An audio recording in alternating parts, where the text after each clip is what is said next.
This is a screencast on how to manage sources to make a bibliography on Microsoft Word. Now, no matter what version of Microsoft Word you may be using, for the most part, all of the tabs will be located at the very top of the screen. For this example, we're going to go under the References tab. This tab will bring up a ribbon, and under Citations and Bibliography, there is a box that says Manage Sources. This will bring up a source manager. On the left is a master list of any and all of the previous sources you may have used. As you can see, I've used Microsoft Office to manage a lot of my sources in the past, or at least keep a recorded list of all of them in case I ever wanted to go back and reuse them. In case there was already something in the list that you wanted to use, all you have to do is select it, and over on the copy arrow at the very middle, it will take it over onto your current list. If there was a citation that you wanted to add that was new, we'll click New, and a Create Source box will pop up. This Create Source box allows you to select from a variety of sources, everything from a book to a journal article, report, website, performance, etc. For this example, we're going to use a book.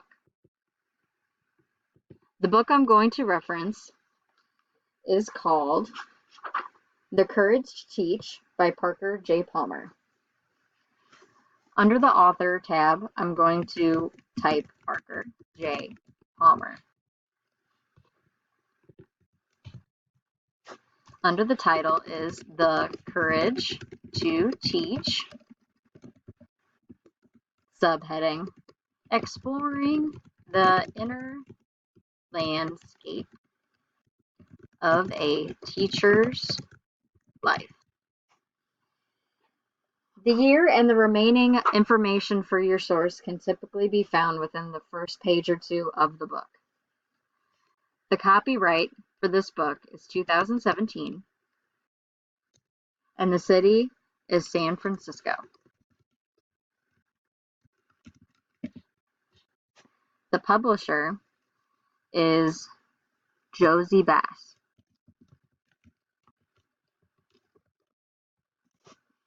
If you wish to include more information in your bibliography, just check the box Show All Bibliography Fields. This will pop up a slew of information that you can insert into your bibliography. While not all of the information that you may put into this will actually make it into your works cited, it helps to add as much information as you can in case you ever want to reuse the source again in the future. Then all the information that you've had on it in the previous times will be accessible to you. Once you've added all the information that you would like, we'll hit the OK button.